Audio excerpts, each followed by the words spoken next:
Hey, welcome. This is Sig Taylor with Fish Out Loud. Hey, today's Tackle Tip Tuesday, I'm going to be talking about the Berkley Cull Shad 6-inch. And this is the first time I've bought one of these. So, man, if you guys have been using them, let me know. I know that every time I'm on Instagram, I see my buddy Justin Lucas holding a pretty big fish. I like it. I'm just pulling out of the package. I have not swam it yet. But for me, it's all about action. And, Berkley, if you take a look, about 2/3 back, this whole third, or almost, 40% of this, it's got this great design, which gets that tail. Look at that tail. So I'm sure it swims through the water good. Hook is extremely sharp. I've already drawn blood right there, if you can see that. I took it out. The bottom hook off and the swivel, and I'm going to change it up a little bit, and that's going to be my hack for today to share with you guys what I've been doing. Have I caught swimbait fish with a treble hook below? Yes. Nowadays, I try to, as much as I can, not put a treble down there for this reason. If you catch swimbait fish, a lot of times they suck that sucker in, and that treble has a chance of getting hooked in the gills. And, it does happen from time to time. I gill hook a fish, especially with a sharp hook like this on, and that fish, no matter what you do, just doesn't make it. And so I'm going to try always when I'm throwing swim baits to make sure that hook's on the top, and that's going to be the hack for today. So comes with a great little screw in, which holds the hook on. Can't tell you what I've done in the past is I've used paper clips, okay, to make sure that hook stays in there. Also, it does come with a bottom and where you can stick that treble in. Awesome, great design. I would have liked to seen them to where you could switch it up and put the treble on the top. And that's what I'm going to do today. Have I swam it and tried it that way? No.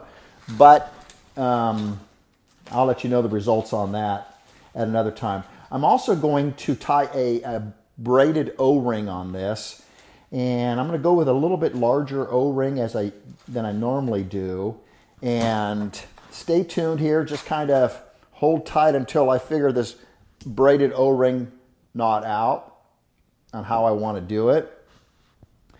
And I always tie braided O-ring knots, whatever bait I'm using with trebles, whether it's a lipless crankbait or a crankbait, you name it, I'm going to be doing a braided O-ring. And like I said, I'm going to try to do it as quickly as I can here.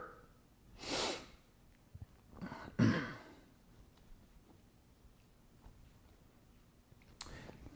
me start over here. You always take a long piece. I'm using 65-pound braid for my braided O-ring. There you go. I run it through the notch, in this case, through the front. I'm going to run it through where the hook is on the swivel. Take it, put my fingers there, get a big loop, and make another loop just like that. Then I'm going to take this end,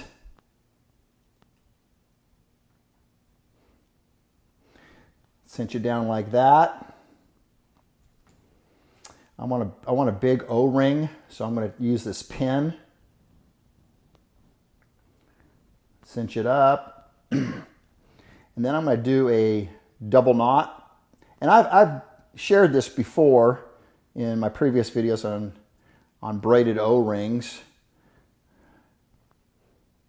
There we go. I just do it 2 times. Now,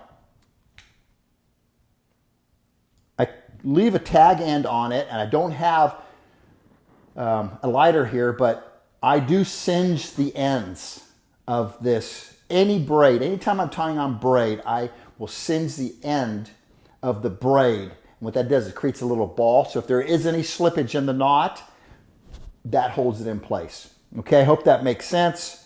Okay, now I've literally got it on. Again, I'm going to singe it down here, just don't have, and I want to put this hook in right about there. Put that in. And then I'm going to take this hook keeper, and I think I'm going to screw this hook keeper in right here, and hopefully that'll go in. Yes, it will. And that just keeps everything from moving around. I think Berkley did an awesome job on that. And I'm going to snap it in there like that. And now it's snapped in.